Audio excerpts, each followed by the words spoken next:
ધોરણ 11 physics chapter 3 part 2 આગળના વિડીયોમાં આપણે વિકલન અને સંકલનની બેઝિક માહિતી મેળવેલી છે.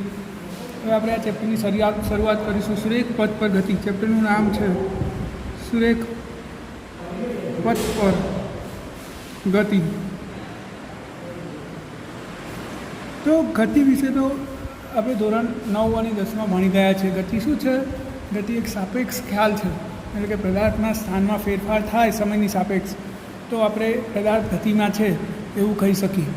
તો આ ગતિ આપણે ઘણા બધા પ્રકારની વ્યવહારિક જીવનમાં જોઈએ છે. પાણીની ગતિ હોય, ગ્રહોની ગતિ, સાધનોની ગતિ, પવનની ગતિ વગેરે વગેરે ઘણી બધા પ્રકારની ગતિઓનો આપણે વ્યવહારિક જીવનમાં અનુભવ કરીએ છીએ. તો આપણે આ ચેપ્ટરમાં માત્ર સુરેખ પથ પર ગતિની વાત કરવાની છે. સુરેખ પથ પર ગતિ એટલે સીધી ગતિ, એક જ દિશાની ગતિ. તો આ ચેપ્ટરની અંદર આપણે એક જ ડાયમેન્શનમાં, જેને એક પારિમાણિક ગતિ પણ કહી શકાય, એક જ પરિમાણમાં ગતિ થતી હોય. પરિમાણ કેટલા? તો આપણે 3 પરિમાણ લઈએ છીએ. એક્સ દિશા કહીએ છીએ આપણે, એક વાય દિશા કહીએ છીએ, એક્સ દિશા, આ વાય દિશા, એક્સ દિશા, આ વાય દિશા, અને આમ ઊભી હોય એને શું કહેવાય? ઝેડ દિશા. એટલે કે આ 3 ડાયમેન્શન થઈ ગઈ. એક્સ ડાયમેન્શન, વાય ડાયમેન્શન અને ઊભી ઝેડ ડાયમેન્શન. તો આપણે અહીંયા આ ચેપ્ટરની અંદર એક જ ડાયમેન્શનમાં થતી ગતિનો અભ્યાસ કરવાનો છે. કાં તો એ એક્સ અક્ષ પર ગતિ કરતું હોય, કાં તો વાય અક્ષ પર ગતિ કરતું હોય, કાં તો ઝેડ અક્ષ પર ગતિ કરતું હોય. હવે આપણે આ ડાયમેન્શનને થોડી સારી રીતે સમજી લઈએ કે ડાયમેન્શન શું છે. આમ આપણે જનરલી ભૂગોળનો અભ્યાસ કરતા હોય તો એવું કહીએ છીએ કે 4 દિશાઓ હોય, ઉત્તર, દક્ષિણ, પૂર્વ, પશ્ચિમ. પરંતુ જ્યારે આપણે ભૌતિકશાસ્ત્ર ભણી રહ્યા છીએ, એટલે કે વિજ્ઞાન, તો એને આપણે 3 ડાયમેન્શનમાં વિભાજિત કર્યું છે.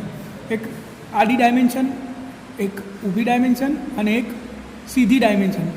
એટલે કે ઉપર અવકાશથી નીચે પાતાળ સુધી એક દિશા કહેવાય, ઉત્તરથી દક્ષિણ એક દિશા કહેવાય અને પૂર્વથી પશ્ચિમ એક દિશા કહેવાય. આમ 3 ડાયમેન્શન, જેને આપણે 3D કહીએ છીએ. 3Dનો અર્થ શું થાય? 3rd dimension. તો આ ચેપ્ટરમાં આપણે માત્ર 1 ડાયમેન્શન, એક જ દિશાની ગતિનો અભ્યાસ કરવાનો છે. એક જ દિશા એટલે તમે આગળ આ એક દિશા પર ગતિ થાય છે, માનો કે કોઈ પદાર્થ આ દિશામાં ગતિ કરે છે, પણ આગળ તરફ જાય તો આપણે ધન ગણીશું અને પાછળ તરફ જાય તો ઋણ ગણીશું. બસ એક જ ડાયમેન્શનની ગતિની ચર્ચા આપણે આમાં કરવાની છે. અને ભૌતિકશાસ્ત્રમાં કાઇનેમેટિક્સ તરીકે ઓળખવામાં આવે છે, જેને કહેવાય શુદ્ધ ગતિશાસ્ત્ર. જેમાં માત્ર ગતિનો જ અભ્યાસ કરવાનો હોય, એના કારણોની ચર્ચા ના કરવાની હોય, એવા ભૌતિક વિજ્ઞાનને કાઇનેમેટિક્સ અથવા તો શુદ્ધ ગતિશાસ્ત્ર કહે છે. તો આ ચેપ્ટરમાં આપણે સૌથી પહેલાં જોઈશું સ્થાન. સ્થાન કોને કહેવાય? સ્થાન એટલે નિશ્ચિત જગ્યા. પણ એ કેવી રીતે નક્કી થાય? હું એમ કહું કે તમારું ઘર ક્યાં છે, તો તમે કહેશો કે મારું ઘર રામજી મંદિરની બાજુમાં છે. તો રામજી મંદિરની સાપેક્ષ તમારા ઘરનું સ્થાન નક્કી થયું. જો બાજુમાં કોઈ જગ્યા ના હોય, કોઈ વિરાર રણની અંદર કોઈ એક બિંદુ આપણે સિલેક્ટ કરીએ અને પછી એમ કહું કે આ કઈ જગ્યાએ છે, તો તમે એને પ્રસ્તુત નહીં કરી શકો કે કઈ જગ્યાએ છે, કારણ કે આજુબાજુમાં કોઈ જ સાપેક્ષ સ્થાન નથી. એટલે સ્થાન નક્કી કરવું હોય તો સાપેક્ષ વસ્તુ હોવી જરૂરી છે. તો સ્થાન પણ એક સાપેક્ષ ખ્યાલ છે. કોઈ સાપેક્ષ વસ્તુ વગર કોઈ પણ વસ્તુનું સ્થાન દર્શાવવું પોસિબલ નથી. તમે સમજી ગયા છો. તો ફોર એક્ઝામ્પલ આપણે બીજું ઉદાહરણ જોઈએ કે દરિયાની બિલકુલ વચ્ચે જઈને પછી હું એમ પૂછું કે આપણે કયા સ્થાને ઊભા છીએ, તો કોઈ રીતે એને નક્કી કરી શકાય નહીં. એટલે કે કોઈ પણ વસ્તુ દર્શાવી હોય ક્યાં છે, તો એના માટે કોઈ સાપેક્ષ વસ્તુ હોવી જોઈએ. અને આ સાપેક્ષ વસ્તુમાં આપણે શું લઈશું? તો આપણે ભૌતિકશાસ્ત્રની અંદર સ્થાન નક્કી કરવા માટે યામાક્સ પદ્ધતિનો ઉપયોગ કરશું. યામાક્સ પદ્ધતિ એટલે શું? 3 દિશાઓ. કઈ દિશાઓ? આપણે નામ શું આપે છે? એક્સ, વાય અને ઝેડ. જો આ એક્સ ડાયમેન્શન, આ વાય ડાયમેન્શન અને આ ઝેડ ડાયમેન્શન. મેં તમને પહેલાં કહ્યું કઈ રીતે દિશાઓ નક્કી થાય. તો આ તમે ઉત્તર દક્ષિણ લો તો ઉત્તર દિશા આખી, આ એ દક્ષિણ દિશા અને આ ઊભી અવકાશની દિશા. તો આ ત્રણ દિશાઓ થઈ, ત્રણેય દિશાઓ વચ્ચે હંમેશા π/2નો ખૂણો હોય છે, યાદ રાખજો.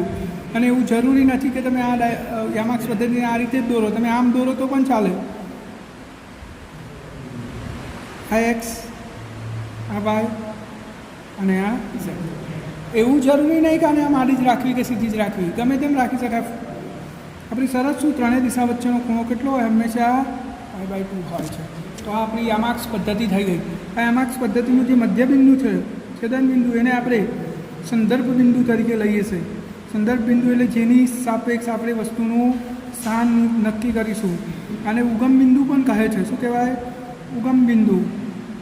તો આની સાપેક્ષ આપણે કોઈ વસ્તુનું સ્થાન નક્કી કરીશું. એમ કહો કે આ બિંદુ ક્યાં છે, તો આપણે ના કહી શકીએ ક્યાં છે, પણ હું અહીંયા દર્શાવીશ તો હું કહી શકું કે આ બિંદુ ક્યાં છે. જો એક્સ અક્ષ ઉપર આટલા અંતરે, વાય અક્ષ ઉપર આટલા અંતરે, અને આવું ઊંચું હશે આમ ઉપર, તો ઝેડ અક્ષ ઉપર પણ એનું સ્થાન આપણે દર્શાવી શકીએ છીએ. પછી એવું કહી શકું કે આ બિંદુનું સ્થાન છે એક્સ, વાય અને ઝેડ. એક્સ, વાય, ઝેડ લખ્યું, કોઈ બિંદુમાં લખું, અહીંયા લખું કે ભાઈ 2, 5, 3 આ બિંદુનું સ્થાન છે. આનો અર્થ શું થયો? મારે શોધવું હોય તો શું કરવાનું? આપણે જે સંદર્ભ બિંદુ લીધું છે ત્યાંથી એક્સ અક્ષની દિશામાં 2 સેમી, વાય અક્ષની દિશામાં 5 સેમી અને ઝેડ અક્ષની દિશામાં 2 સેમી, આમ ઉપર 3 સેમી. તો આ આપણું કણનું સ્થાન થઈ ગયું. તો સ્થાન એટલે શું?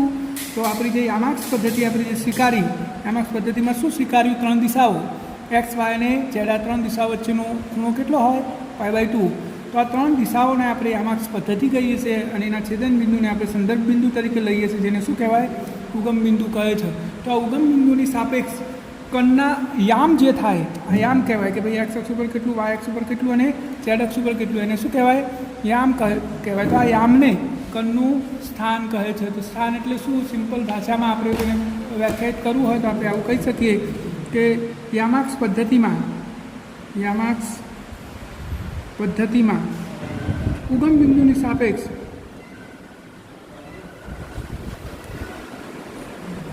કણના યામને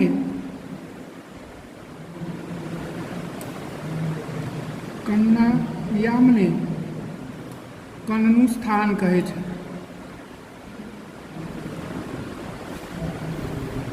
તો તમને સ્થાનમાં ખબર પડી ગઈ છે કણનું સ્થાન એટલે શું. હવે આ યામાક્સ પદ્ધતિમાં એક વધારાનું ઉમેર દઈએ, ઘડિયાળ એટલે કે સમય ઉમેર દઈએ આ 3 યામાક્સ પદ્ધતિમાં સમય. તો આપણે જે બિંદુથી નિરીક્ષણ કરીએ છીએ એને નિર્દેશ ફ્રેમ કહેવાય. આ 3 યામ સાથે ચોથો યામ એટલે કે સમય લઈ લઈએ તો સમયની સાપેક્ષ આ બિંદુના યામનું નિરીક્ષણ કરીએ આપણે તો એને શું કહેવાય? નિર્દેશ ફ્રેમ. એટલે કે નિર્દેશ ફ્રેમ કોને કહેવાય? નિર્દેશ ફ્રેમ. તો નિર્દેશ ફ્રેમ એટલે નિર્દેશ ફ્રેમ કોને કહીશું આપણે? તો નિર્દેશ ફ્રેમ એટલે અવલોકન કરવાની જગ્યા. એને આપણે શું કહીશું? નિર્દેશ ફ્રેમ. આ નિર્દેશ ફ્રેમનું ડિટેલ અભ્યાસ આપણે પાછળના ચેપ્ટરમાં કરીશું. અત્યારે હાલ તમારે માત્ર એટલું સમજવાનું કે નિર્દેશ ફ્રેમ કોને કહેવાય? તો આપણે જે બિંદુની જગ્યાએ, જે બિંદુએથી કણનું આપણે નિરીક્ષણ કરતા હોય એને શું કહેવાય? નિર્દેશ ફ્રેમ કહે છે. એટલે કે આપણે ઉગમ બિંદુની સાપેક્ષ જોઈએ છે ટી સમયે કણનું સ્થાન એક્સ, વાય, ઝેડ છે. તો આપણું શું થયું? આપણી નિર્દેશ ફ્રેમ થઈ. તો તમને આટલી ખબર પડી ગઈ હશે સ્થાન કોને કહેવાય. તો સ્થાન એટલે યામાક્સ પદ્ધતિમાં ઉગમ બિંદુની સાપેક્ષ કણના યામને કણનું સ્થાન કહે છે. હવે આ કણનું સ્થાન ટી સમય આટલું હતું. એટલે કે આપણે આવું ઉદાહરણ વડે સમજીએ. માનો કે આપણે 2 જ યામ લઈએ, એક્સ અને વાય, 2 જ દિશાની વાત કરીએ. તો એક કણ અહીંયા છે, માનો કે એક્સ અક્ષ ઉપર 2 સેમી અને વાય અક્ષ ઉપર 2 સેમી. ટી બરાબર 1 સેકન્ડ સમય આટલે છે. તો કણના યામ શું થયા? 2 અને વાય ઝેડ યામ 0. આ કણનું સ્થાન થઈ ગયું. હવે ટી બરાબર 10 સેકન્ડે હું ફરીથી અવલોકન કરું આ ઉગમ બિંદુની સાપેક્ષ અને કણ અહીંયા જ હોય તો એના યામે આના આસ થશે. એટલે કે ટી બરાબર 10 સમયે એના યામ શું છે? 2, 0 જ છે. તો એનો અર્થ એ થયો કે કણ અહીંયાથી ક્યાંય ગયો નથી, એના એ જ જગ્યાએ છે. સમય પસાર થયો પરંતુ કણનું સ્થાન બદલાયું નથી. તો આ કણ સ્થિર છે એવું આપણે કહી શકીએ. કોની સાપેક્ષ સ્થિર છે? ઉગમ બિંદુની સાપેક્ષ. તો આ પદાર્થ ગતિમાં નથી, આ સ્થિર છે એવું આપણે કહી શકીએ. હવે માન લો કે ટી બરાબર 20 સેકન્ડે મેં નિરીક્ષણ કર્યું અને કણ અહીંયા આવી ગયું, તો શું થયું? જુઓ, વાયામ તો બદલાયો નહીં, પરંતુ એક્સયામ બદલાઈ ગયો. એક્સયામ અહીંયા હતો એની જગ્યાએ અહીંયા આવી ગયું. એટલે કે માન લો કે આ થઈ ગયું 8:20. જુઓ, એક્સયામ બદલાઈ ગયો, વાયામ નહીં બદલાયો, ઝેડયામે નહીં બદલાયો. સમય બદલાવાની સાથે કણનો એક યામ બદલાઈ ગયો, તો કણ એક જ દિશામાં ગતિ કરે છે એવું આપણે કહી શકીએ. તો આપણે એવું લખી શકીએ કે સમય સાથે કણના બધા જ યામ અફર જળવાઈ રહેતા હોય, એટલે કે બદલાતા ના હોય, અફર રહેતા હોય તો કણ સ્થિર છે એમ કહી શકાય. સમય બદલાય છે પણ કણનું સ્થાન બદલાતું નથી, તો એને સ્થિર કહેવાય. જો એક જ યામ બદલાતો હોય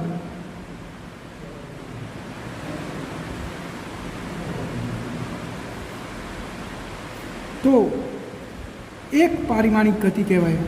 એક પારિમાણિક ગતિ કહે છે.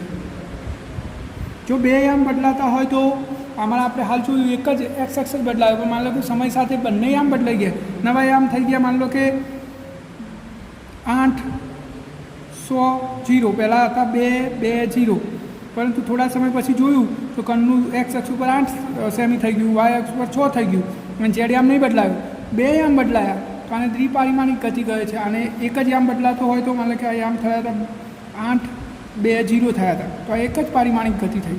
આવું થાય તો બે પારિમાણિક. એક પારિમાણિકનું ઉદાહરણ શું? તો મુક્ત પતન કરતો પદાર્થ. આ એક પારિમાણિક ગતિનું ઉદાહરણ છે. મુક્ત પતન કરતો પદાર્થ એટલે કે હું અહીંયાથી છોડી દઉં પદાર્થના હાથમાંથી તો એ નીચે જ પડવાનો છું. એક જ દિશામાં એની ગતિ થઈ. બંદૂકમાંથી છૂટેલી બુલેટની ગોળી એટલે કે બુલેટની ગતિ. બુલેટ બંદૂકમાંથી ફાયર થાય તો એક જ ડાયમેન્શનમાં અહીંયાથી ફાયર કરી આમ જાય તો પછી આમાં જ જશે. આવી ગતિને આપણે એક પારિમાણિક ગતિ કહી શકીએ. એમાં બીજી એવું તો ના બને ને ગોળી આમ આગળ આમ વળી જાય, એવું તો થવાનું નહીં. તો આ કેટલા પારિમાણિક ગતિ થઈ? એક જ દિશામાં ગતિ થાય છે એટલે કે એક પારિમાણિક ગતિ. એવી જ રીતે કેરમ બોર્ડમાં આપણે કુકડી રમતા હોય તો એ કુકડી આમ થઈને અહીંયા આ એક પારિમાણિક ગતિ થઈ, મને અહીંયાથી અથડાઈને પછી આમ જશે તો આ બીજું પરિમાણ થઈ ગયું. અહીંયાથી અથડાઈને આમ જશે તો પાછું હતું એના એ પરિમાણમાં આવી ગયું. તો આને બે પારિમાણિક ગતિ કહેવાય. શું કહેવાય? બે પારિમાણિક ગતિ.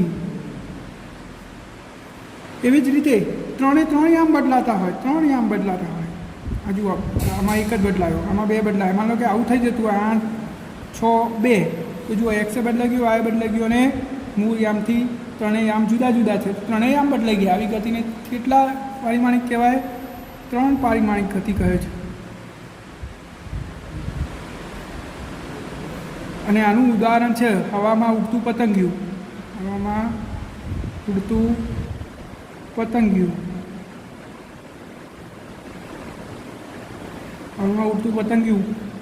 કેવી ગતિ કરશે? આમે જશે, ઉપર જાય, નીચે જાય. તો આ ગતિને કેવી ગતિ કહેવાય? 3 પારિમાણિક ગતિ. તો આટલું પહેલાં બરાબર સમજી લો. કણનું સ્થાન એટલે શું? તો આપણે જે યામાક્ષ પદ્ધતિ દર્શાવી, આ યામાક્ષ પદ્ધતિમાં ઉગમ બિંદુની સાપેક્ષ કણના જે યામ હોય એને કણનું સ્થાન કહે છે. આ યામાક્ષ પદ્ધતિમાં જોડે સમય લઈ લઈએ તો આવું શું કહેવાય? નિર્દેશ ફ્રેમ કહે છે. હવે સમયની સાથે ત્રણેય યામ બદલાતા ના હોય, એમના એમ જ રહેતા હોય તો કણ સ્થિર છે એવું કહી શકાય. અને જો એક જ યામ બદલાતો હોય તો એક પારિમાણિક ગતિ. એક પારિમાણિક ગતિનું ઉદાહરણ શું છે? મુક્ત પતન કરતો પદાર્થ અથવા તો બુલેટમાંથી છોડેલી ગોળી એક પારિમાણિક ગતિ દર્શાવે છે. બે પારિમાણિક ગતિ કોને કહેવાય? તો સમય સાથે બે યામ બદલાઈ જતા હોય. દાખલા તરીકે કેરમ બોર્ડની કુકડીની ગતિ. 3 પારિમાણિક ગતિ કોને કહેવાય? તો ત્રણેય યામ બદલાઈ જતા હોય. દાખલા તરીકે હવામાં ઉડતું પતંગિયું. પણ મિત્રો આપણે તો માત્ર એક જ પારિમાણિક ગતિનો અભ્યાસ કરવાનો છે. એક જ યામ બદલાતો હોય સમય સાથે, તો આપણે આવી ગતિનો અભ્યાસ કરવાનો છે. તો તમને આટલી ખબર પડી ગઈ હશે કે એક પારિમાણિક ગતિ કોને કહેવાય? તો સમય સાથે માત્ર એક જ યામ બદલાતો હોય. અને માત્ર એક જ યામ બદલાતો હોય એટલે કે માન લો કે આ અક્ષ ઉપર ગતિ કરે છે તો આપણે એક તરફની ગતિને ધન અને બીજી તરફની ગતિને ઋણ લઈશું. આમાં આપણે સદીશો વાપરવાની જરૂર પડતી નથી. તો આપણું પહેલું જે શબ્દ હતો સ્થાન. સ્થાનમાં તમને ખબર પડી ગઈ હશે. સ્થાન એટલે એક નિશ્ચિત જગ્યા. કોની સાપેક્ષ? ઉગમ બિંદુની સાપેક્ષ. અથવા તો આપણે બીજી આ રીતે વ્યાખ્યાયિત કરી શકીએ કે આમાં જ પદ્ધતિમાં ઉગમ બિંદુની સાપેક્ષ કણના યામને શું કહેવાય, કણનું સ્થાન કહે છે. હવે પથ લંબાઈ જોઈએ. પથ લંબાઈ એટલે એનું સીધું ગુજરાતી આપણે કરીએ તો રસ્તાની લંબાઈ. તો પથ લંબાઈ એટલે જો આપણે તો અહીંયા એક જ પારિમાણિક ગતિની વાત કરવાની છે, એટલે માની લો કે આ દિશામાં પદાર્થ ગતિ કરે છે, આપણી દિશા એક જ દિશા, એને આપણે એક્સ અક્ષ પણ કહી શકીએ. આ આપણું ઉગમ બિંદુ, આ તરફના ધન ગવાય, આ બાજુ ઋણ. તો હું અહીંયા દર્શાવું 10, 20, 30, 40. એવી રીતે આ બાજુ -10, -20, -30, -40. આ આપણા એક યામ પર એક ડાયમેન્શનમાં ગતિ માટે પથ લંબાઈ સમજીએ છીએ. જો પથ લંબાઈ એટલે સીધું યાદ રાખવાનું, તમારા પદાર્થે કાપેલ કુલ અંતર ને પથ લંબાઈ કહે છે. કુલ અંતર જેટલું કાપ્યું એટલું બધું જ ગણી લેવાનું. માની લો કે કોઈ પદાર્થ અહીંયાથી ગતિની શરૂઆત કરે છે, ઓ બિંદુ આગળથી, આ એ, અહીંયા બી છે, આ સી અને આ બિંદુ ડી છે. માની લો હું એમ કહું કે પદાર્થ ટી બરાબર 10 સેકન્ડમાં ઓથી શરૂ કરીને ઓથી એ સુધી ગતિ કરે છે, એ સુધી, તો પદાર્થની પથ લંબાઈ કેટલી થશે? તો પથ લંબાઈ બરાબર કેટલી થાય પથ લંબાઈ? તો 10, 20, 30 અને 40 એકમ. હવે હું એમ કહું કે 20 સેકન્ડમાં એ ઓથી એ અને એથી પાછો સી પર આવ્યો. શું કર્યું? એને અહીંયાથી પહેલાં અહીંયા ગયો અને ત્યાંથી પછી પાછો આમ આવ્યો. તો પદાર્થની પથ લંબાઈ કેટલી થાય? તો આપણે કુલ અંતર ગણી લેવાનું. જો અહીંયાથી પહેલાં 40 કાપ્યું અને પાછા આવતા પાછું 20 કાપ્યું, તો ટોટલ કેટલું થયું? 60. હવે હું એમ કહું કે 30 સેકન્ડમાં ઓથી એ અને એથી પાછો ઓ આવે છે, આમ જઈને પાછો આવ્યો, તો પથ લંબાઈ કેટલી થઈ? તો જતા 40 આવતા 40, ટોટલ કેટલી થઈ? 80. આમ જાય માન લો કે, તો અહીંયાથી આમ ગયો, અહીંયાથી પાછો આટલે આવી ગયો, તો ટોટલ કેટલું થયું? જુઓ 40, પાછા આવતા 40, 80 અને આમ ગયો પાછો 40, તો ટોટલ કેટલું થાય? 120. આને શું કહેવાય? પથ લંબાઈ કહે છે. તો પથ લંબાઈ એટલે તમારે સીધું જ યાદ રાખવાનું, પદાર્થે કાપેલું કુલ અંતર, એમાં પ્લસ એમાં માઇનસ કશું થાય નહીં. જ્યાં થઈને ગયો હોય બધું ગણી લેવાનું. હું એમ કહું કે આ એક વર્તુળ પર, આ વર્તુળના પરિઘ પર એક પદાર્થ ગતિ કરે છે, તો અહીંયાથી અહીંયા આવ્યો, અર્ધ વર્તુળ પૂરું કર્યું, આ વર્તુળની ત્રિજ્યા આ છે, તો અર્ધ વર્તુળ ઘરની ગતિ દરમિયાન પથ લંબાઈ કેટલી થાય? તો અડધા વર્તુળનો પરિઘ કેટલો થાય? πr. હું એમ કહું કે એક પરિભ્રમણ પૂરું કર્યું, તો પથ લંબાઈ કેટલી થશે? પરિઘ કેટલો હોય? 2πr. તો આને પથ લંબાઈ કહેવાય. તો સિમ્પલ વસ્તુ છે, કોઈ કશું જ ગણવાનું નહીં. પદાર્થ જ્યાં થઈને ગયો હોય એ બધું અંતર ગણી લેવાનું. માની લો કે હું એમ કહું કે આ 3 મીટર, આ 4 મીટર, પદાર્થ અહીંયાથી ગતિ કરીને આમ થઈને અહીંયા આવ્યો, તો પદાર્થે કાપેલું અંતર કેટલું? પથ લંબાઈ કેટલી? 3 + 4 7. આને શું કહેવાય? પથ લંબાઈ કહે છે. તો તમને આટલી ખબર પડી ગઈ હશે. પથ લંબાઈ એટલે શું? પદાર્થે કાપેલું કુલ અંતર, એમાં કશું બાદ થાય નહીં. હવે આપણે એના જેવો જ એક બીજો શબ્દ છે અહીંયા, સ્થાનાંતર. તો સ્થાનાંતર એટલે શું? સ્થાનાંતર, તો સ્થાનાંતર એટલે પદાર્થના સ્થાનમાં થતો ફેરફાર. પદાર્થના સ્થાનમાં થતું ફેરફાર, આને સ્થાનાંતર કહેવાય. પથ લંબાઈ શું હતું? પદાર્થે કાપેલું કુલ અંતર હતું. આ શું છે? પદાર્થના સ્થાનમાં થતો ફેરફાર. એને આપણે ફરીથી આ ઉદાહરણ માટે સમજીએ.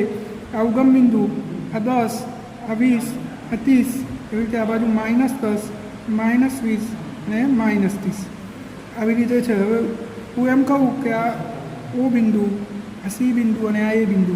હવે હું એમ કહું કે કોઈ પદાર્થ ટી બરાબર 10 સેકન્ડમાં ઓથી એ ઉપર આવ્યો, અહીંયાથી અહીંયા આવ્યો, તો પદાર્થની પથ લંબાઈ કેટલી? પથ લંબાઈ તો પદાર્થે કાપેલું કુલ અંતર કેટલું? 30. અને સ્થાનાંતર કેટલું? તો પદાર્થના સ્થાનમાં થયેલો ફેરફાર એ અહીંયા હતો ને અહીંયા આવી ગયો, તો સ્થાનમાં કેટલો ફેરફાર થયો? 30 જેટલો. તો પથ લંબાઈ એ 30 અને સ્થાનાંતર એ 30. હવે આપણે થોડું વધારે જોઈએ.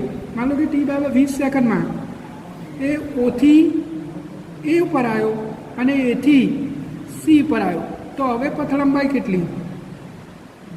તો પટ લંબાઈ કેટલી થશે? જુઓ, ઓથી એ એટલે 30 અને પાછું સી પર આવે એટલે બીજું 20 કાપ્યું, તો 30 ને 20 50. અને સ્થાનાંતર કેટલું થાય? તો સ્થાનાંતર બરાબર પદાર્થના સ્થાનમાં થયેલો ફેરફાર પહેલાં અહીંયા હતો અને છેવટે ક્યાં આવ્યો? અહીંયા. ક્યાં થઈને આવ્યો એનું મહત્ત્વ નહીં, પદાર્થના સ્થાનમાં ટોટલ ફેરફાર કેટલો થયો? આટલો જ. એટલે કે પ્રારંભિક અને અંતિમ બિંદુ જ જોવાનું, ક્યાં થઈને આવ્યો એ જોવાતું નથી. સ્થાનમાં કેટલો ફેરફાર થયો? તો આટલો જ. કેટલો? 10 જેટલો જ. તો જુઓ, અહીંયા સ્થાનાંતર બદલાઈ ગયું. એવી જ રીતે હું એમ કહું કે ઓથી એ અને એથી પાછું ઓ, તો પટ લંબાઈ કેટલી થશે? જો અહીંયાથી અહીંયા અને અહીંયાથી અહીંયા પાછો, તો 30 + 30 કેટલી થઈ? 60. અને સ્થાનાંતર કેટલું થશે? તો અહીંયાથી શરૂ કરી દઉં ને અહીંયા જ પાછો આવી ગયો, તો સ્થાનમાં તો કોઈ ફેરફાર થયો જ નહીં, તો સ્થાનાંતર શું થયું? છે. તો પટ લંબાઈ અને સ્થાનાંતરમાં તમને ફરક ખબર પડી ગઈ હશે. સ્થાનાંતર એટલે પદાર્થના સ્થાનમાં થયેલો ફેરફાર, પ્રારંભિક અને અંતિમ બિંદુ વચ્ચેનું સીધું અંતર. પ્રારંભિક અને અંતિમ બિંદુ વચ્ચેનું સીધું અંતર એને સ્થાનાંતર કહેવાય. એને આપણે આ બે ઉદાહરણ વડે સમજી શકીએ. માન લો કે હાલ જ જોયું આપણે, એક વર્તુળ છે r ત્રિજ્યાનું, તો પદાર્થ અહીંયાથી ગતિ શરૂ કરે, આ એ બિંદુથી, આ બી, આ સી અને આ ડી, આ 4 બિંદુઓ છે. હવે હું એમ કહું કે પદાર્થ અહીંયાથી એથી બી આવ્યો, તો પથ લંબાઈ કેટલી થાય? પરિઘનો ચોથો ભાગ, એટલે એથી બી સુધી પથ લંબાઈ બરાબર કેટલી થશે? તો પરિઘનો ચોથો ભાગ એટલે પરિઘ 2πr થાય, એનો ચોથો ભાગ એટલે 4 ભાગ્યા, તો πr/2 થશે. સ્થાનાંતર કેટલું થાય? તો સ્થાનાંતર તો બે બિંદુ વચ્ચેનું સીધું અંતર ગણાય. આવ્યું એ બે સ્થાન વચ્ચે આટલો જ ફેરફાર થયો છે, ભલે આમ થઈને આવ્યો પણ સીધું અંતર જ ગણાય. આ સીધું અંતર કેટલું થાય આપણે ગણવું હોય તો તમે આ રીતે ત્રિકોણ દર્શાવી શકો. તો આ સ્થાનાંતર કેટલું થશે? તો જો આર પાયથાગોરસનો પ્રમેય લગાવો તો √2r થાય. તો સ્થાનાંતર કેટલું થશે? સ્થાનાંતર √2r જેટલું થશે. ખબર પડે છે ને? પટ લંબાઈ એટલે જે રસ્તે થઈ ગયો હોય રસ્તાની કુલ લંબાઈ, અને સ્થાનાંતર એટલે પ્રારંભિક અને અંતિમ બિંદુ વચ્ચેનું સીધું અંતર. આ સીધું અંતર, અને સીધું અંતર કેટલું થાય? તો આપણે પાયથાગોરસનો પ્રમેય લાગુ પાડીને ગણી શકીએ કે ભાઈ આર, તો આ કર્ણ કેટલો થાય? √2r. એવી રીતે હું એમ કહું કે એથી સી સુધી પટ લંબાઈ કેટલી થાય? તો આપણા અહીંયા થઈને આમ થઈને અહીંયા આવ્યો છે, તો આ અડધું વર્તુળ થયું. અડધું વર્તુળ એટલે πr. આખું પરિઘ હોય તો 2πr થાય, અડધું એટલે πr. હવે સ્થાનાંતર કેટલું થશે? તો સ્થાનાંતર તો પ્રારંભિક બિંદુથી અંતિમ બિંદુનું સીધું અંતર આવ્યું, અને આ તો આપણો વ્યાસ થાય. તો સ્થાનાંતર કેટલું થશે? સ્થાનાંતર વ્યાસ એટલે 2r. એવી જ રીતે માન લો કે અહીંયાથી આમ ફરીને આમ ફરીને આમ ફરીને ડી સુધી આવ્યું, એટલે કે એથી ડી સુધી પટ લંબાઈ કેટલી થશે? તો આપણે આખું અંતર આવ્યું ગણવું પડે, આટલેથી આટલું. તો કેટલું થશે? તો પરિઘનો ત્રીજો ભાગ, એટલે કે પરિઘના 4 ભાગ હોય એમાંથી 3 ભાગ, એટલે આરો ચોથો ભાગ કેટલો હતો? πr/2. તો આ એ πr/2, તો આ એ πr/2, તો ટોટલ કેટલું થયો? 3πr/2 થાય. આ તો 3 ભાગ થાય, 1, 2 અને 3. એક ભાગની લંબાઈ આપણે શોધી હતી, કેટલી હતી? πr/2. તો આ πr/2, આ πr/2 અને આ πr/2, ટોટલ 3πr/2 થયું. અને સ્થાનાંતર શું થશે? સ્થાનાંતર બરાબર સ્થાનાંતર કેટલું થાય? તો આ પ્રારંભિક બિંદુ ને અંતિમ બિંદુ, આ સીધી લીટી, તો આ તો પાછો પાયથાગોરસનો પ્રમેય લાગુ પડશે. આર, તો આ √2r, તો કેટલું થશે? √2r. એવી જ રીતે હવે એથી પાછો એ આવી ગયો, એટલે કે આમ ફરીને આખું ફરીને આમ અહીંયા આવી ગયો, તો પટ લંબાઈ શું થશે? 0. પટ લંબાઈ તો કુલ અંતર, એટલે આખો પરિઘ 2πr. અને સ્થાનાંતર કેટલું થશે? તો અહીંયાથી શરૂ કર્યું તો અહીંયા જ પૂરું થયું, તો સ્થાનાંતર શું થાય? 0. તો તમને પટ લંબાઈ અને સ્થાનાંતરનો ફરક ખબર પડી ગઈ હશે. ફરીથી એક ઉદાહરણ જોઈ લે. માન લો કે 3 મીટર, આ 4 મીટર. તો મેં તમને હાલ કીધું, આ એથી શરૂ કરીને બી સુધીની ગતિ દરમિયાન પટ લંબાઈ કેટલી થાય? તો પદાર્થે ટોટલ અંતર કેટલું આપ્યું? 3 + 4 કેટલું? 7. પણ પછી હું એમ કહું કે સ્થાનાંતર ગણો, તો સ્થાનાંતર એટલે પ્રારંભિક અને અંતિમ બિંદુ વચ્ચેનું સીધું અંતર, એટલે આ સીધી લીટી. તો હવે આપણે આ અંતર ગણવું હોય તો આ બેના વર્ગનો સરવાળો એટલે કેટલી થાય સ્થાનાંતર વર્ગમૂળમાં 9 + 16 = 5. તો તમને પટ લંબાઈની સ્થાનાંતરમાં બેઝિક ડિફરન્ટ ખબર પડી ગઈ હશે અને આ બહુ સમજવું ખૂબ જ જરૂરી છે. બરાબર સમજીને ધ્યાન રાખીને પટ લંબાઈ અને સ્થાનાંતર વચ્ચેનો ફરક તમે સમજી લો. તમને પટ લંબાઈ અને સ્થાનાંતર વચ્ચેનો ડિફરન્ટ ખબર પડી ગઈ હશે. તો આ આખા આપણે આ બધી થિયરીનું કન્ક્લુઝન એટલે કે એનું નિષ્કર્ષ શું નીકળ્યો તો પથ લંબાઈ > સ્થાનાંતર. આનો અર્થ શું થાય કે પથ લંબાઈ સ્થાનાંતર જેટલી હોય અથવા એનાથી વધારે હોય, એનાથી ઓછી ક્યારે હોઈ શકે. અહીંયા તમારે ખાસ યાદ રાખવાનું. આપણે આ ઉદાહરણોમાં જોયું છે કે પથ લંબાઈ અહીંયા જુઓ પથ લંબાઈ 30, સ્થાનાંતર 30, આ બે સરખું છે. અહીંયા જુઓ પથ લંબાઈ વધારે છે, સ્થાનાંતર ઓછું છે. પણ એવો એક કિસ્સો ના હોય કે પથ લંબાઈ ઓછી હોય અને સ્થાનાંતર વધારે હોય. તો આને આપણે મેથેમેટિકલ ગણિતની રીતે આ રીતે દર્શાવી શકીએ કે પથ લંબાઈ સ્થાનાંતર જેટલી હોઈ શકે અથવા એનાથી વધારે હોય, એનાથી ઓછી ક્યારેય હોતી નથી. બીજું, સ્થાનાંતર શૂન્ય પણ હોઈ શકે. પથ લંબાઈ નેવર બીન શૂન્ય એટલે કે ક્યારેય 0 હોઈ શકે નહીં. જો સમયમાં ફેરફાર થયો હોય, પદાર્થે સ્થાન બદલ્યું હોય તો પથ લંબાઈ ક્યારેય 0 ના હોય, સ્થાનાંતર 0 હોઈ શકે. તો આટલું તમારે પથ લંબાઈ અને સ્થાનાંતરમાં યાદ રાખવાનું છે. હવે આપણે થોડા ગ્રાફ પણ જોડે જોઈ લઈએ. જો અહીંયા આપણે માત્ર એક જ પરિમાણની ગતિની ચર્ચા કરીએ છીએ એટલે મેં તમને પહેલાં બી કીધું કે એક જ પરિમાણમાં જ્યારે ગતિ થતી હોય ત્યારે એક તરફની દિશાને આપણે ધન ગણીશું, બીજી તરફની દિશાને ઋણ ગણીશું, જેથી કરીને આપણે સદિશનો ઉપયોગ ના કરવો પડે. હવે આપણે થોડા ગ્રાફ જોઈ લઈએ. અંતર કોની સાપેક્ષ બદલાય છે? સમયની સાપેક્ષ. એટલે આ અંતર છે માન લો કે અને આ સમય છે. તો હું એમ કહું કે કોઈ કણનું સ્થાન t = 0 સમય અહીંયા હતું, t = 10 સેકન્ડ અહીંયા, 20 સેકન્ડ અહીંયા, 30 સેકન્ડ અહીંયા, 40 સેકન્ડ અહીંયા, અને એવું ગ્રાફ દોરવા બિંદુઓને જોડતો તો આ ગ્રાફ સીધો સમયની અક્ષને સમાંતર આવ્યો તો આ કણ સ્થિર છે એવું આપણે કહી શકીએ. કારણ કે સમય જાય છે પણ પદાર્થનું સ્થાન તો બદલાતું નહીં, એ તો એના એ જ રહે છે. માનો કે 20 મીટરે હતો પહેલાં, ઉગમ બિંદુથી કેટલા મીટરે? 20 મીટરે. t = 0 સમયે 10 સેકન્ડ, 20 સેકન્ડ, 30 સેકન્ડ, 40 સેકન્ડ. તો 10 સેકન્ડે 20 મીટર જ રહ્યું, 20 સેકન્ડે 10 મીટર રહ્યું, 30 સેકન્ડે 10 મીટર રહ્યું. એનો મતલબ કે કણનું સ્થાન બદલાયું નથી. તો આ કણ કેવો કહેવાય? સ્થિર કહેવાય. આપણે બીજો ગ્રાફ દોરીએ x વિરુદ્ધ t નો. એટલે કે ગ્રાફ આમ આવે છે. આનો અર્થ શું થયો? જો t = 0 સમયે કણ ઉગમ બિંદુ પર જ હતો, t = 0 સમયે કણ ઉગમ બિંદુ પર હતો, પરંતુ t = 10 સેકન્ડે શું થયું? કણનું સ્થાન બદલાઈ ગયું, આટલે આવી ગયું. હવે 20 સેકન્ડે અહીંયા આવી ગયું, 30 સેકન્ડે અહીંયા આવી ગયું. તો જુઓ 10 સેકન્ડ અહીંયા આવ્યો, 20 સેકન્ડ અહીંયા, 30 સેકન્ડ અહીંયા આવ્યો.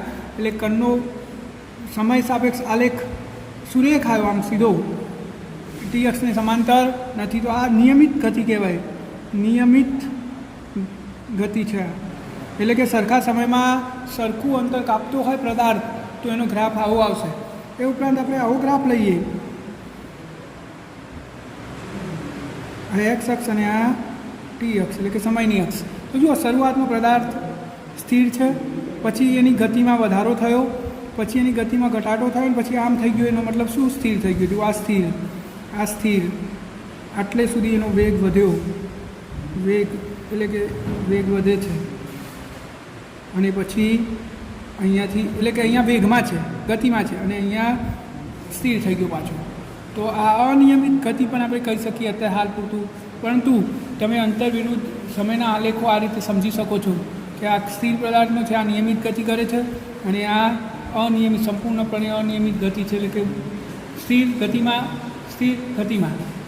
તો તમને પથ લંબાઈ અને સ્થાનાંતરમાં ખબર પડી ગઈ હોય તો આપણે થોડાક ઉદાહરણો આપણે જોડે જોયેલા જ છે, અને એમ છતાં પણ કેટલાક દાખલાઓ પણ આપણે અહીંયા જોવાના છે, જેથી કરીને તમને પથ લંબાઈ અને સ્થાનાંતર વચ્ચેનો મોટો ડિફરન્સ ખબર પડી જાય. તો આ ચેપ્ટરમાં બહુ તકલીફ પડે એવી નથી, કારણ કે એક પારિમાણિક ગતિ છે. સાથે સાથે આ ચેપ્ટર મિકેનિક્સ માટે ખૂબ જ અગત્યનું પણ છે. તો પથ લંબાઈ અને સ્થાનાંતરને અનુરૂપ એક ઉદાહરણ હું તમને ગણવા આપું છું. તમારે જાતે ઘરેથી ગણવાનું, અને આગળની જે એક્સરસાઇઝ આપેલી હતી વિકલન સંકલનની એ હું તમને વોટ્સઅપ કરી દઈશ. એનું સોલ્યુશન તમારે જાતે ચેક કરી લેવાનું રહેશે. આજે તમારે ઉદાહરણ લખવાનું છે. એક વ્યક્તિ ઉત્તર દિશા તરફ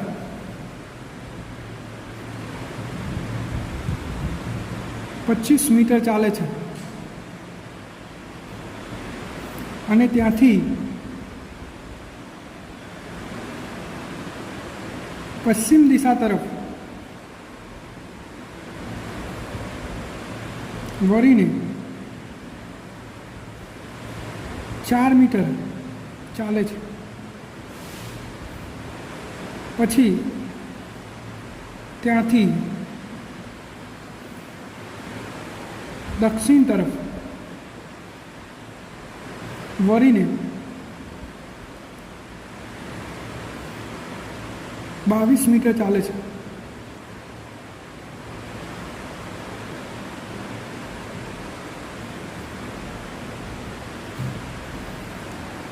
તો આ સમય દરમિયાન